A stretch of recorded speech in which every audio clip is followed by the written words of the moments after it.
మన ప్రభు అయిన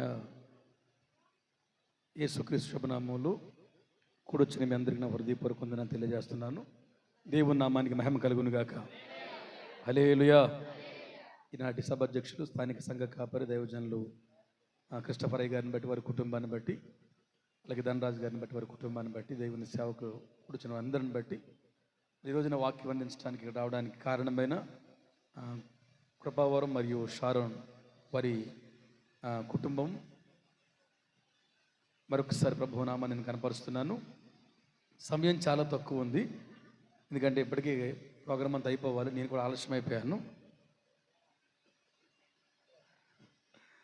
హల్లెలూయా, హల్లెలూయా. బైబిల్ తెరిచి కొన్ని మాటలు దేవుని సేవకులు మంచి గ్రీటింగ్స్ చెప్పారు. మనకు దైవజనులు యవన సేవకులు మంచి ఆరాధనలో మనల్ని నడిపించారు. ఈ సమయం చాలా విలువైంది కాబట్టి మంచి వాతావరణం బ్రహ్మానికి ఇచ్చారు. ఈరోజు అంతా కూడా వర్షం పడుతూనే ఉంది. నేను ఉదయం వెళ్ళాను మీటింగ్స్ వాటికి, నేను సాయంత్రం వచ్చాను, అందుకే లేట్ అయిపోయాను. వర్షం పడుతూనే ఉంది, కానీ ప్రభు మహాకృప ఆయన తన మంచి అవకాశం ఇచ్చి, వాతావరణం ఇచ్చి మనందరినీ కూడా దినం తన మాటలు వినే అవకాశం ప్రభు నడిపించారు. అందుని బట్టి దేవుని నామాన్ని మహిమ చెల్లిద్దాం. హల్లెలూయా, హల్లెలూయా. బైబిల్ గ్రంథాన్ని తెరిచి ఆది కాండం 5వ అధ్యాయంలో 28వ వచనంలో ఒక మంచి మాట రాయబడింది పిల్లరా. ఆది కాండము 5వ అధ్యాయములో 28వ వచనం అండి. ఒకరు సహకరిస్తే మనం ముందుకెళ్దాం. తొందరగా మనం ముందుకెళ్తే మిగిలిన కార్యక్రమాన్ని దైవ సేవకులు నడిపిస్తారు. ఆది కాండము 5వ అధ్యాయం 28వ వచనం అండి. చదువుతారు ఎవరైనా? లెమెకు 182 ఏళ్ళు బ్రతికి ఒక కొడుకును కన్నాడు. దేవుని నామానికి మహిమ కలుగును గాక. ఇక్కడ కొడుకు కూతురు అన్నది ప్రాముఖ్యం కాదు. చాలా కాలం తరువాత బైబిల్లో లెమెకు అనే ఒక ఆయన ఉన్నాడు. ప్రభు తన కటాక్షాన్ని చూపించి, తన కరుణ చూపించి, తన జీవితంలో నూతన అరుణోదయాన్ని ప్రభు కురిపించి ఈ లెమెకును ప్రభు దర్శిస్తే లెమెకు కొడుకును కన్నాడు. బైబిల్ చెప్తుంది 182 ఏళ్ళు బతికాడైన ఒక కొడుకును కూడా కన్నాడు అని వాక్యం సాక్ష్యం ఇస్తుంది. ఈ రోజున చాలామంది తల్లిదండ్రులుగా మనం ఇక్కడ ఉన్నాం ప్రియులారా. మనకు బిడ్డలు ఉన్నారు, ఇంకా చిన్న బిడ్డలు ఉన్నారు, యవన బిడ్డలు ఉన్నారు, చాలామంది పెద్దవారు కూడా ఇక్కడ కూర్చున్నారు, చాలామంది బయటకు కూర్చుని వాక్యం వింటున్నారు. ఈ రోజున మన బిడ్డలు దీవించబడాలి అంటే, మన బిడ్డలు రాబోయే దినాలలో బలమైన ఆయుధాలు దేవుని చేతిలో మారాలి అంటే, బలవంతుని చేతిలో బలమైన బాణాలుగా వారు తయారు చేయబడాలి అంటే ఏ రీతిగా వారు ఉండాలి, వారు ఎదుగుదలకు మనం ఏ రీతిగా దోహదపడాలో, మన పెంపకం ఎలా ఉండాలో ఒక 4 మాటలే మీకు చెబుతాను పిల్లారా. బైబిల్ రాయబడింది, మనోహ అంటాడు, దేవా నీవు నాకు కొడుకునిస్తానని చెప్పావు, నా భార్యను దర్శిస్తానని చెప్పావు, నా కొడుకునిస్తే నేను ఆ కొడుకుని ఎలా పెంచాలో మాకు నేర్పించు దేవా అని మనోహ ప్రార్థన చేశాడు. శాంసన్ పుట్టక ముందు మనోహ ప్రార్థన చేశాడు, దేవా ఆ బిడ్డను ఎలాగూ మేము పెంచాలి, నువ్వు బిడ్డనిస్తానని చెప్పు, ఎలాగూ పెంచాలి దేవా అని ప్రార్థన చేశాడు. దేవుడు కొన్ని విధానాలు చెప్పాడు, కొన్ని పద్ధతులు ప్రభువు చెప్పాడు. దాని ప్రకారం ఆ బిడ్డను పెంచితే ఆ బిడ్డే న్యాయాధిపతిగా నిలబడి, మండే సూర్యుడిగా నిలబడి, దేవుని ప్రజలకు విజయం ఇచ్చి, ఫిలిస్తీన్లు ఓడించి చరిత్రలో కీర్తిగాంచాడు. దేవుని నామానికి మహిమ కలుగును గాక. హల్లెలూయా, హల్లెలూయా. మన బిడ్డలు బాగుండాలి, ఆరాధ్య దీవించబడాలి, కుటుంబ వ్యవస్థలు పటిష్టపరచబడాలి. లెమెకు లాంటి మన జీవితాలలో ప్రభువునికి ఇచ్చినటువంటి కొడుకే కానీ కూతురే కానీ రాబోయే తరములో, రాబోయే కాలములో దేశానికి దిశ నిర్దేశించే వ్యక్తులుగా మన బిడ్డలు మారాలి అంటే మనం ఏం చేయాలి? అడిగిందల్లా కొనివ్వాలా? కావలసిన దాన్ని కొని తెచ్చిపెట్టేయాలా? ఏడ్చారు కాబట్టి, అల్లరి పెడతారు కాబట్టి, అడిగారు కాబట్టి, లేక పుట్టారు కాబట్టి, గారాభంగా పెంచుతున్నాం కాబట్టి, క్రమం లేకుండా ఉంచుదామని చెప్పేసి మనం పనికి రాకుండా వారిని చేద్దామా? కానే కాదు. మన బిడ్డలు బాగుపడాలి అంటే ఏం చేయాలో ఒక 4 మాటలు. లెమెకు ఏం చేశాడు? పుట్టిన కొడుకుని ఏం చేశాడు? ఆ పుట్టిన కొడుకు పేరే నవాహు. ఆయనే ఆ తరములో బలంగా వాడబడ్డాడు. దేవుని నామానికి మహిమ కలుగును గాక. హల్లెలూయా. మన బిడ్డలు బలంగా వాడబడాలి.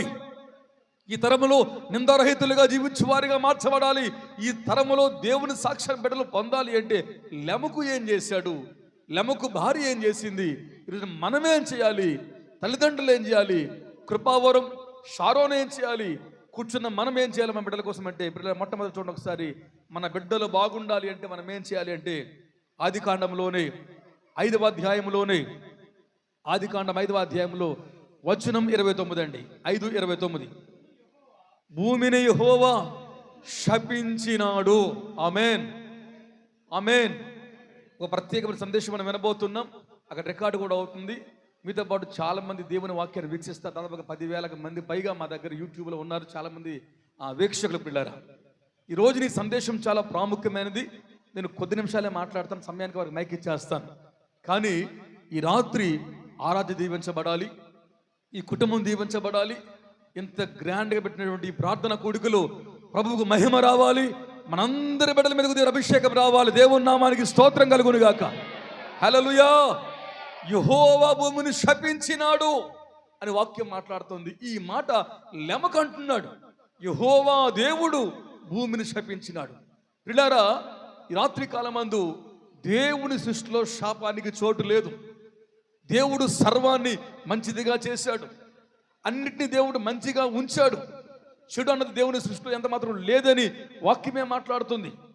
అలాంటప్పుడు ఈ శాపం ఎలా వచ్చింది అంటే, తినొద్దు అన్న పండు ఆనాడు ఆదాము హవ్వలు తినినప్పుడు దేవుడు కోపగించుకొని ఏదెన్ తోట నుంచి వారిని వెళ్ళగొట్టినప్పుడు వారి అపరాధానికి ప్రతిగా దేవుడు భూమిని శపించాడు అని లేఖనం సాక్ష్యం ఇస్తుంది.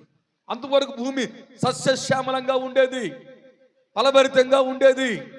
కోరాకులను, పండ్లిచ్చే చెట్లను, చక్కని రమ్యమైన చెట్లను ఏదైనా తోటలో ఉంటే ఆదాము యొక్క అవిధేయతకు ప్రతిగా దేవుడు ఆదామును శపించలేదు, భూమిని శపించాడు. అప్పటి నుండి గచ్చ పొదలు, ముండ్ల తొప్పలు, రక్కస చెట్లు మొలవడం ప్రారంభించాయి. ఎప్పుడంటే ఆదాము చేసిన అపరాధానికి ప్రతిగా దేవుని కోపం రాగానే ఈ మంచి భూమి నిర్జలమైపోయింది. ఈ రాత్రి కాలమందు మానవ జీవితాలు శపించబడ్డాయి, మానవ సమాజాలు దోషకృత్యాలకు అలవాటు కాబడ్డాయి. ఈ మానవ సమాజం అంతా కూడా పాపానికి దగ్గర అయిపోయింది. ఆది కాండములో, అనాది కాలములో, ఆదాము తరములో దేవుడు భూమిని శపించాడు అన్నటువంటి మాట ఆ తర్వాత ఎంతో మంది పుట్టారు. లెమకకు ముందు చాలా మంది వచ్చారు. కయీను వచ్చాడు, హేబేలు వచ్చాడు, మరికొంతమంది వచ్చారు. కానీ తరాలు మారిపోయినా, ఏండ్లు మారిపోయినా లెమకు అంటున్నాడు, యెహోవా భూమిని శపించినాడు, యెహోవా భూమిని శపించినాడు. రోజున మన కుటుంబాలు బాగుండాలి, మన బిడ్డలు బాగుండాలి, మన తరం బాగుండాలి అంటే లెమకు ఎప్పుడో జరిగిన సంగతిని జ్ఞాపకం చేసుకొని భూమి శపించబడింది అన్న వాక్యాన్ని ఎత్తుపట్టుకుంటున్నాడు. పిల్లరా, మన బిడ్డలు బాగుండాలి అంటే మొట్టమొదటిగా తల్లిదండ్రులు దేవుని వాక్యాన్ని ఎరిగేవారు కావాలి. అమ్మ నాన్నలకు దేవుని వాక్యం తెలియాలి. ఆది కాలంలో, ఆదాము కాలంలో దేవుడు భూమిని శపించాడు అన్న మాట తరాలు గడిచిపోయినా, సంవత్సరాలు గడిచిపోయినా లెమకు మాత్రం దానిని స్మరిస్తూ ఆనాటి శాపాన్ని లెమకు మరలా జ్ఞాపకం చేస్తున్నాడు. ఈ రాత్రి అమ్మకు నాన్నకు వాక్యం తెలియాలి. బిడ్డలు బాగుండాలి అంటే, బిడ్డలు ఎదగాలి అంటే, ఆత్మీయులు కావాలి అంటే ఒక ఎస్తేరు వలె, ఒక రూతు వలె, ఒక హన్నా వలె, ఒక దెబోరా వలె, ఒక మరియ వలె, ఫిలిప్పు కూతుర్ల వలె, షల్లూము కుమార్తెల వలె, సెలెబేదు కుమార్తెల వలె మన కూతుర్లు, మన కొడుకులు బాగుపడాలి అంటే, దేశంలో అద్భుతాలు చేయాలి అంటే ఈ రాత్రి తల్లిదండ్రులకు వాక్యం తెలియాలి. తల్లిదండ్రుల వాక్యం ఎరగాలి. వాక్యం ఎరిగిన కుటుంబం, మొట్టమొదటిగా కుటుంబాలు బాగుండాలి, ఆరాధ్య అద్భుతంగా దీవించబడాలి అంటే ఈ కుటుంబంలో దేవుని వాక్యం ఉండాలి. దేవుని వాక్యానికి స్థానం ఇవ్వాలి. ఓ రోజు మార్కు సువార్తలో శిష్యులు వచ్చారు, ప్రభువా ఒక వాగ్వాదం వచ్చింది. పరిసయ్యులు శాస్త్రులు వచ్చారు. ఏంటి అంటే, ఒక ఆడది ఉంది, ఒక ఆయన పెళ్లి చేసుకుంది, పిల్లలు పుట్టలేదు, ఆయన చనిపోయాడు. మరొకరిని చేసుకుంది, పిల్లలు పుట్టలేదు, చనిపోయాడు. ఇలాగ 7 చేసుకుందామే, 7 చనిపోయారు, కానీ పిల్లలు పుట్టలేదు. పరలోకం చేరిన తర్వాత ఆ ఆడావిడికి ఈ 7 ఎవరు భర్తగా ఉంటారు ప్రభువా అని అడిగితే ప్రభు అంటాడు, పరలోకములో గాని పునరుత్థానములో గాని బాంధవ్యాలకు చోటు లేదు, మమకారాలకు చోటు లేదు, బంధాలకు చోటు లేదు. మీరు లేఖనములను గాని దాని శక్తిని గాని ఎరగకయే పొరపాటు పడుతున్నారని మార్కు సువార్త 12:24 ప్రభు చెప్పాడు. దేవుని నామానికి మహిమ కలుగును గాక. హల్లెలూయా, హల్లెలూయా. మార్కు 12:24 ఉంటది, మీరు లేఖనములను కానీ దాని శక్తిని కానీ ఎరగకపోవడం వల్లనే పొరపాటు పడుతున్నారు. కుటుంబాల్లో ఎందుకు పొరపాట్లు, ఎందుకు అనుమానాలు, ఎందుకు గొడవలు, ఎందుకు తగువులు? కారణం దేవుని వాక్య శక్తిని కుటుంబాలు గ్రహించలేకపోతున్నాయి. వాక్యపు శక్తిని కుటుంబాలు అధ్యయనం చేయలేకపోతున్నాయి. భర్త భార్యలు వాక్యం చదవక, బిడ్డలకు అది నేర్పించక తద్వారా కుటుంబ వ్యవస్థ కుప్పకూలిపోతుంది. రాత్రి మనము లేఖనములను ఎరిగేవారము కావాలి, దాని శక్తిని ఎరిగేవారము కావాలి. ఈ రాత్రి లేఖనములో మాత్రమే శక్తి దాచబడింది. దేవుని నామానికి మహిమ కలుగును గాక. హల్లెలూయా, హల్లెలూయా. చిన్నతనములో నుండి వాక్యం వారికి తెలియాలి. ఎంత తెలియాలి అంటే 12 ఏళ్ల ప్రాయములోనే యేసు లేఖనంలో నిష్ఠానుతులుగా మార్చబడ్డాడు, ప్రవీణుడిగా మార్చబడ్డాడు. 12 ఏళ్ల వయసులోనే దేవాలయంలోకి వెళ్ళి పరిసయ్యులు, సద్దుకయ్యులు, శాస్త్రుల నోళ్లు మూయించి ప్రశ్నలు చెప్పి అర్థాలు చెప్పి అందరినీ ఆశ్చర్యపరిచినటువంటి బాలుడైన యేసు, దేవుని నామానికి మహిమ కలుగును గాక. అలాంటి జ్ఞానం మన బిడ్డలకు రావాలి, అలాంటి శక్తి మన కూతురికి కావాలి, అలాంటి జ్ఞానోదయం మన కొడుకుకి రావాలి. అప్పుడే మన కడుపున పుట్టిన బిడ్డలు బలవంతుని చేతిలో బాణములుగా మార్చబడతారు. ఈ రోజున ఏదో కన్నం లేక పుట్టాడు ఉన్నాడు అని అనిపించుకునడం కంటే బైబిల్లో చాలా మంది కానుకలు ఇచ్చారు, వెండి ఇచ్చారు, బంగారం ఇచ్చారు, రాణులు ఇచ్చారు, రాజులు ఇచ్చారు, దేవదారు చెట్లు ఇచ్చారు, కాసులు ఇచ్చారు. కానీ హన్న తన కొడుకునే కానుక ప్రభువుకి ఇచ్చింది. శిలోహుకు వచ్చింది, ప్రభువా నాకు నీవు ఇచ్చినావు, నేను గొడ్రాలుగా చనిపోతే శపించబడతానని నువ్వు తెలిసిన కన్నీళ్ళు విన్నావు, పుట్టిన ఈ బిడ్డ మరలా నీకేస్తానని చెప్పేసి ఆ పాలు ఇచ్చినటువంటి సమయాలను తిరిగి దేవునికి ఇచ్చింది. ఈ రాత్రి లేఖనములను మనం గ్రహిద్దాం, వాక్యం మనం ఎరుగుదాం, మన కుటుంబాల్లో వాక్య పఠనం ఉండనిద్దాం. క్యాలెండర్లో వాక్యాలు కాదు, గోడల మీదే వాక్యాలు కాదు, ఏదో సరదాగా చదివిన వాక్యాలు కాదు. మనం మన బిడ్డలకు లేఖనముల శక్తిని గ్రహించే వారిగా ప్రతిరోజు వారి నోట దేవుని వాక్యాన్ని పలికిద్దాం. దేవుని నామానికి స్తోత్రం కలుగును గాక. హల్లెలూయా. ఆ బిడ్డలు పలకాలి అంటే అమ్మ పలకాలి, నాన్న పలకాలి. ఆరాధ్య పలకాలి అంటే కృపావరం పలకాలి, షారోన్ పలకాలి. నా కూతురు పలకాలి అంటే నేను పలకాలి, నా భార్య పలకాలి. మనం పలకకుండా, మన నోట దేవుని వాక్యం లేకుండా మన బిడ్డల మార్పుల జీవితాలు కనబడవు. ఈ రాత్రి మనమే మన కుటుంబాల్లో వాక్యం ఉంచగలిగితే ఆ వాక్యపు శక్తే మన బిడ్డలు మారుస్తుంది. దేవునికి స్తోత్రం కలుగును గాక. మన బిడ్డలు బాగుండాలి అంటే ఒకటి, వాక్యం ఎరిగిన కుటుంబాలు దేవునికి కావాలి. ఆమేన్. వాక్యం ఎరిగిన కుటుంబాలు ప్రభువు కావాలి. రెండవదిగా ప్రియులారా, ఒకటి వాక్యం ఎరిగిన కుటుంబం. రెండవదిగా అదే ఆదికాండములో 5వ అధ్యాయములో, ఆదికాండం 5:29 అండి. నేను సమయానికి ముగిస్తాను. 5:29, ఆదికాండం 5:29. భూమిని యెహోవా శపించినాడు,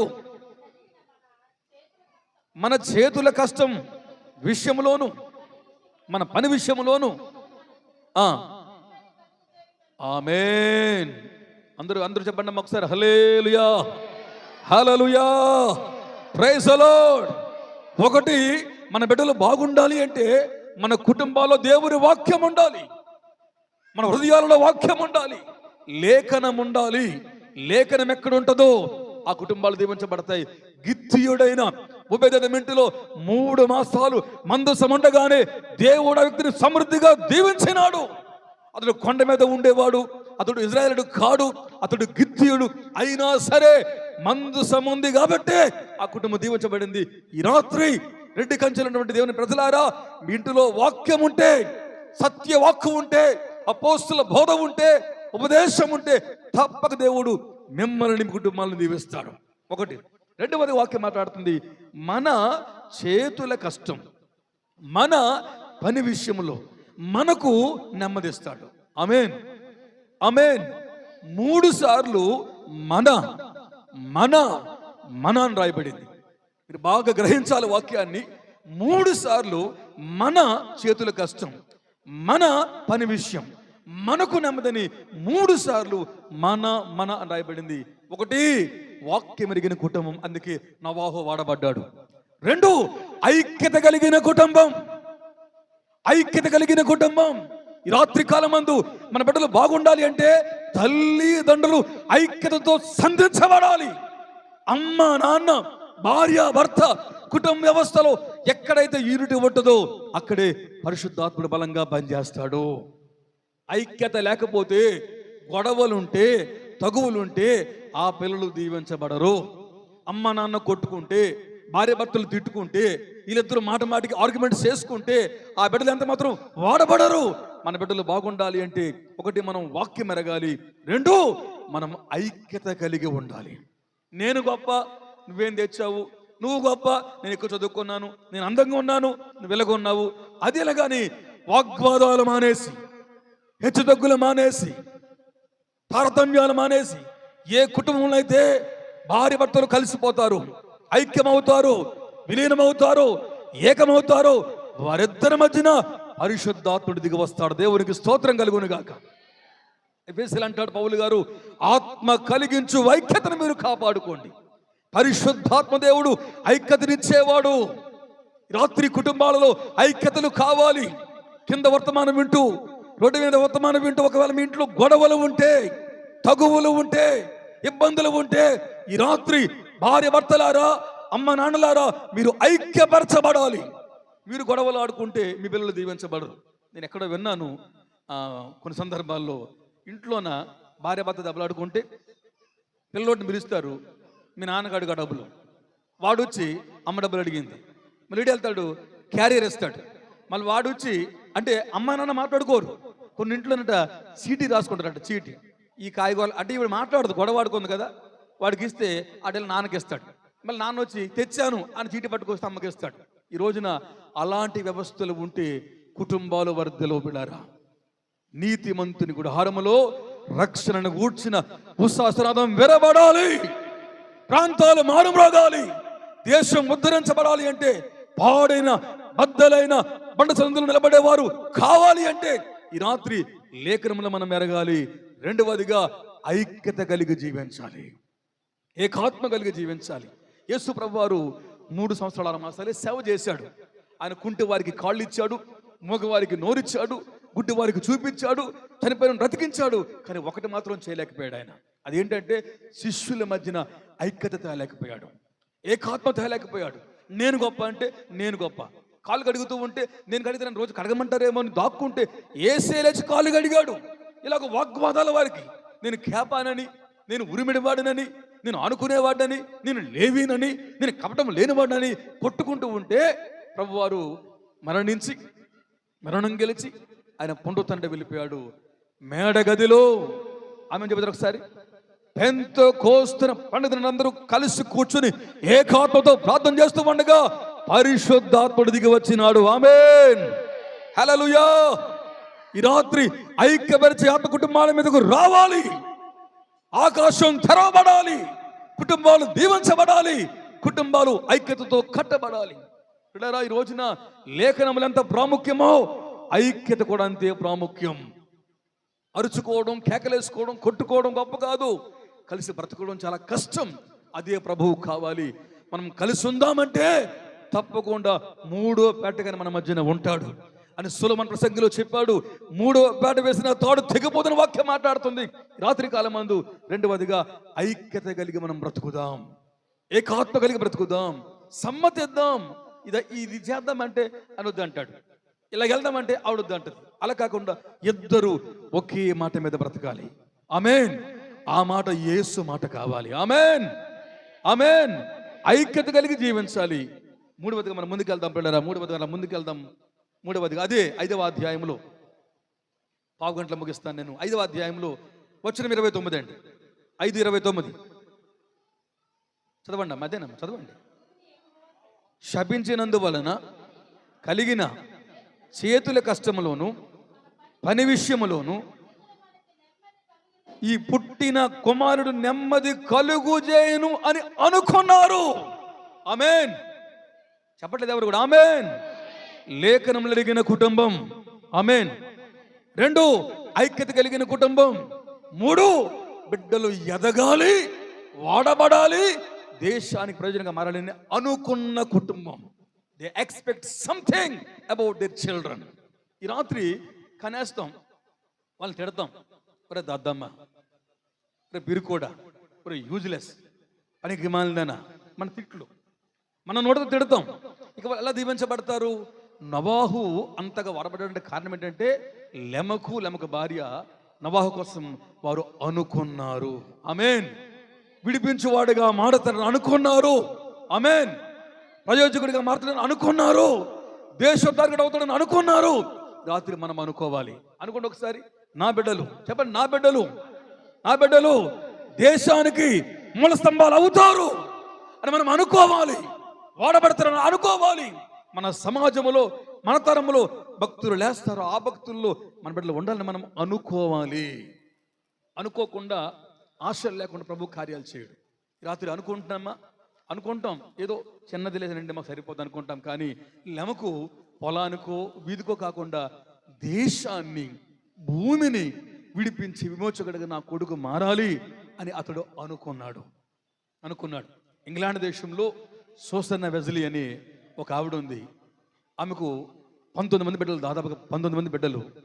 ఈ 19 మంది బిడ్డలని పండుకోబెట్టి రాత్రి భర్త బయటికి ఉద్యోగానికి వెళ్ళి రాత్రి ఇంటికి వస్తే సూసన్న వెస్లీ భర్త కలిసి ఒక్కొక్క బిడ్డ మీద చేతుల నుంచి ప్రార్థన చేసేవారు. ప్రభు బిడ్డను దీవించండి, 2 వాడిని దీవించండి, 3 అమ్మాయిని దీవించండి ప్రార్థన చేసి నిద్రపోయేవారు. తెల్లవారు వల్ల స్కూల్కి వెళ్ళిపోయారు బిడ్డలందరూ కలిసి. ఈయన ఉద్యోగానికి వెళ్ళిపోయేవాడు, పనికి వెళ్ళేవాడు. అందులో ఒకడే జాన్ వెస్లీ ఇంగ్లాండ్ దేశాన్ని గడగడలాడించాడు. వేల్స్ నగరంలో ఉజ్జీవాన్ని రగిల్చాడు. జాన్ వెస్లీ ప్రసంగాలు చేస్తే సినిమా హాల్ మూతలు పడ్డాయి, రగ్బీ క్రీడ లేకపోయినాయి, సాకర్ ఫుట్బాల్ లేకపోయినాయి, స్టేడియం ప్రజలు వెళ్లకుండా ఉండిపోయారు. ఎలిజబెత్ రాణి భయపడిపోయింది. ఇంగ్లాండ్ కుదుపు చేసింది. దేవుని అగ్ని ఇంగ్లాండ్లో జాన్ వెస్లీ ఎదురు కుమరించబడింది. అంత ఉద్యోగకర్తగా మార్చబడ్డ కారణం తల్లి, తండ్రి వారు అనుకుని పెంచారు. ఆమేన్. మన బిడ్డలు జాన్ వెస్లీగా మార్చబడాలి. ఆమేన్ చెప్పండి. చార్లెస్ ఫిన్నీలు కావాలి, గట్టిగా చెప్పాలి ఒకసారి. రైన్హార్డ్ బాంకేలు కావాలి, ఎడ్వర్డ్ జొనాథన్స్ కావాలి, విలియం కేరీలు కావాలి, డిఎల్ మూడీలు కావాలి, విలియం బూతులు కావాలి, జాన్ బంజనులు కావాలి, విలియం టెడ్డేలు కావాలి, ఏసన్ గారు కావాలి, పిఎం శామ్యూల్ గారు కావాలి, భగత్ సింగ్ గారు కావాలి. మన బిడ్డలే దేశాన్ని మార్చే యోధులుగా మారాలి. రోజులారా అవి జరగాలి అంటే మనం అనుకోవాలి. మనం కలలు కనాలి. ఆ కలల సాకారం కొరకు ప్రయత్నం చేయాలి. ఏదో పుట్టాడులేండి, ఉన్నాడులేండి, ఏదో యాక్టరో, డాక్టరో, ఏదో ఇంజనీరో, నర్సో, ఏదో అయిపోతే మా ఊరికి వస్తే 10 రూపాయలు తెచ్చుకుంటే ఆడ కాలం మీద బతికేస్తాడు. ఈ జీవితం మానేద్దాం. మన బిడ్డలు 150 కోట్ల మందికి ప్రయోజనం కావాలి. ఇంత పెద్ద దేశాన్ని కదిలించే యోధులుగా వారు మారాలి. ఒక పౌలును మనం కనాలి. ఆమేన్. హల్లెలూయా. ఎందుకు నోవాహును దేవుడు వాడుకున్నాడంటే, 1 లెమకు కుటుంబం, వాక్యం ఎరిగిన కుటుంబం. 2 ఐక్యత కలిగిన కుటుంబం. ఆమేన్. 3 దేవుని కొరకు బిడ్డలు వాడబడాలి అని అనుకున్న కుటుంబం. ఆఖరి మాట నేను ముగిస్తాను పిల్లరా. అదే ఆది కాండంలో 5వ అధ్యాయంలో పిల్లరా, 5వ అధ్యాయంలో నేను ఆలస్యం అయిపోయాను. 5వ అధ్యాయం రావడం ఆలస్యమైంది. అందుని బట్టి మనం ముందుకు వెళ్ళిపోతున్నాం. ఇంకా కేక్ కటింగ్ చాలా ఉంటాయి కాబట్టి 5వ అధ్యాయంలో వచనం 29 29 ముగించుకుందామా అని అనుకొని నోవాహు అనగా నెమ్మది అని అర్థం. ఆమేన్. నోవాహు అని పేరు పెట్టారు అంటే నెమ్మది అని పేరు పెట్టారు. పెట్టి వదిలేశారా? ఆ నెమ్మది దేశానికి ఇస్తాడని అలాగూ ఆ బిడ్డను పెంచారు. ఆమేన్. లేఖనములు ఎరిగారు, ఐక్యత కలిగి బతికారు. ఆమేన్. బిడ్డ వాడబడాలని ఆశపడ్డారు. 4 బిడ్డను అలాంటి బోధల వారు పెద్ద అయ్యేంత వరకు పెంచారు. 10 రోజులు పెంచిన పెంపకం కాదండి, పేరు పెట్టి వదిలేయడం కాదు. ఆమేన్. ఆ బిడ్డను నెమ్మదిచ్చే వరకు, దేశ నెమ్మది అయ్యేంత వరకు, పెరిగేంత వరకు గట్టి పునాదులు కింద వేశారు. ఈ రాత్రి మన బిడ్డలు ఆరాధికులు కావాలి. హల్లెలూయా. గాయకులు కావాలి. ఆమేన్. వాయిద్యకాండ్రులు కావాలి. ఆమేన్. దేవుడి కిందకు దించే వ్యక్తులు కావాలి. జరగాలి అంటే ఒకరోజు చెప్పేసి వదిలేయకండి. ఇలాంటి పుట్టినరోజున, ఎంగేజ్మెంట్లోన, స్పెషల్ కోడికలోన, ఏదో మీటింగ్లోన అప్పుడు చెప్పడమే కాదు, ప్రతిరోజు మన బిడ్డలను ఈ బోధలో మనం పెంచువారం కావాలి. బాలు నడవలసిన త్రావును నేర్పము. వాడు పెద్దవాడైతే తొలగిపోడు, బెత్తం వాడిపోతే వాడికి విరోధివి, బెత్తం వాడితే నరకానికి వాడు పోడు అని వాక్యమే మాట్లాడుతుంది. మూఢత్వం పోవాలి అంటే మనం వారిని పెంచాలి. ఒక మాటతో ముగిస్తాను. ఫిలిప్పుకు 4 కూతుర్లు, 4 ప్రభు కోసం పెంచాడు. వారు ప్రవచించువారు. ఆమేన్. సెలోపేదు ఉన్నాడు. సెలోపేదు కూతుర్లు వ్యాజ్యమాడువారు. దేశమంతా పాడి ప్రాకారాలు కూలిపోయి తగలబెట్టబెడితే, పట్టణమంతా నిర్జలమైపోతే, నెహెమ్యా కాలంలో ప్రతి మగవాడు పనికెళ్తే, రాళ్ళు మోద్దామని, ఇటుకలు మోద్దామని వెళ్తే, ప్రాకారం కట్టే పని కోసం వెళ్తే, బైబిల్ ఉన్నాడు షల్లూము ఉన్నాడు. షల్లూమ్, నెహెమ్యా గ్రంథంలో షల్లూము అని ఒకడు ఉన్నాడు. ఈ షల్లూము కొడుకులు లేరు. రెఫరెన్స్ చెప్పడానికి టైం లేదు. షల్లూము కొడుకులు లేరు, కూతుర్లే ఉన్నారు. వెంటనే షల్లూము ఏం చేసినట్టు బాధపడుతున్నాడు. అయ్యో, అందరు కొడుకులు వెళ్తున్నారు పనికి, దేవదేవుని పనికి వెళ్తున్నారు, ప్రాకారాలు కడుతున్నారు, పట్టణం కడుతున్నారు, నా జీవితం ఎలాగైపోయిందని బాధపడుతూ ఉంటే బైబిల్ రాయబడింది, షల్లూము కూతుర్లు లేచి మహాదేవుని పనిలో, యెరూషలేము పునః ప్రారంభ విషయంలో ఆ ఆడవాళ్ళందరూ కలిసి పనిచేశారు. దేవుని నామానికి మహిమ కలుగును గాక. హల్లెలూయా. మన బిడ్డలు దేవుని కోసం పని చేయాలి. అది ఆడది గాని, మగ గాని, స్త్రీ గాని, పురుషుడు గాని, తారతమ్య భేదాలు లేకుండా మన కూతుర్ని, కొడుకుని మనం ఒకేలా పెంచి మన బిడ్డలు ప్రాకారములు కట్టాలి, పురములు కట్టాలి, స్తంభాలు లేవనెత్తాలి, ఇటుకలు మొయ్యాలి, సిమెంట్ మొయ్యాలి, కష్టించే వారు కావాలి. తుదకు దేవుని పని కొరకు వారు వాడబడాలి. ఈరోజు మనం ఉన్నాం కాబట్టి చాలాసార్లు నేను పెద్దవాడిని, నేను ఊరూరు తిరుగుతున్నాను. ప్రభు మహాకృప చేత భారతదేశంలో అనేక ప్రాంతాల్లో నేను వాడబడుతున్నాను. ప్రభు తీసుకెళ్ళి వాడుకుంటున్నాడు. ప్రతిరోజు ఉదయం మీటింగో, సాయంత్రం మీటింగో, రోజుకు ఒక్క మీటింగ్ ఉంటుంది. కనీసం సేవకులకు దాదాపుగా వారంలో ఒక 6-7 మీటింగ్స్ వెళ్తాను, ఓపెన్ మీటింగ్స్ వెళ్తాను. పెద్ద పెద్ద సేవకులతో కలిసి వాక్యం చెప్పే అవకాశం ప్రభు నాకు ఇచ్చారు. ఏడి సిక్కమణి గారు కానీ, జాన్ వెస్లీ గారు కానీ, ఇకపోతే ఓసన్న రమేష్ గారు కానీ, ఇంకా మన ఎవరైనా కరీంనగర్లో ఉన్నటువంటి దైవజనులు, గ్లోరియస్ మినిస్ట్రీస్ దైవజనులు, వీళ్ళందరితో కలిసి దేవుని వాక్యం పెట్టుకునే అవకాశం ఇచ్చారు. ఇప్పుడు నా బిడ్డలు ఏం చేయాలి? నేను బయటికి వెళ్తే విమానంలో వెళ్తాను, ఇంకో దగ్గరికి వెళ్తే కార్లో వెళ్తాను, ఊర్లో ఉండి బండి మీద వెళ్తాను. కాబట్టి నా బిడ్డలు మనం పెద్దోళ్ళమమ్మ, మనం గొప్పోళ్ళమమ్మ అని వారిని మనం ఉంచేసి పరిచర్య వారికి నేర్పించకపోతే వారు ప్రయోజకులుగా మారరు. మనం వారికి పని నేర్పించే వారం కావాలి. ఆమేన్. హల్లెలూయా. కింద స్థాయి నుంచి వారి మీదకు రావాలి. ఆమేన్. ఆరాధ్యకు వారి పని కూడా చెప్పాలి. ఆమేన్. పెద్ద అవుతుండగా ఇప్పటి నుండి వారికి నేర్పించాలి, పరిచర్య నేర్పించాలి, పరదాలు పరిపించాలి, చర్చిని ఊడిపించాలి, చర్చిని కడిపించాలి. 10 పనులు మన బిడ్డలో ఉండాలి. మన కూతురు ఉండాలి, మన కొడుకులు ఉండాలి. అప్పుడే బిడ్డల జీవితాలు మార్చబడతాయి. ఆ బిడ్డనే, నోవహునే దేవుడు దీవించి ఆ తరములో జల ప్రళయం వస్తే ఆ ఒక్కడి కుటుంబాన్ని దేవుడు కాపాడినాడు.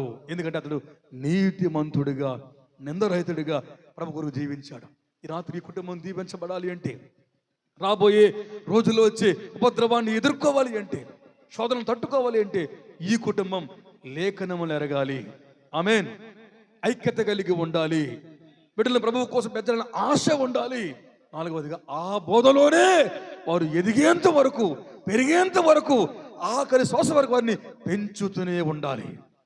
వారిని వంచుతూ కూడా ఉండాలి. పెంచడం కదా, వారిని వంచుతూ ఉండాలి. వారికి తెలియాలి, ఆకలి తెలియాలి, సౌఖ్యం తెలియాలి. ఆమేన్. లేమి తెలియాలి, సమృద్ధి తెలియాలి. వారికి అన్నీ తెలిసి ఎప్పుడైతే వారిని పెంచుతామో వారు పెద్దయితే నిలబడతారు. సుఖంగా పెంచి బాగా అల్లారు ముద్దుగా పెంచేస్తే కష్టం లేకపోతే వారు ఏమాత్రం నిలబడలేరు. ఎప్పటి నుండి, ఈ రోజు నుండి మనం వారిని పెంచగలిగితే అద్భుతాలు ప్రభు చేస్తాడు. మన బిడ్డలందరూ కూడా అలా దీవించబడి వాడబడాలని ఆశపడుతూ కుటుంబాన్ని దీవెన ప్రకటిస్తున్న మాట ముగిస్తున్నాను. దేవుడు దీవించును గాక. ఆమేన్.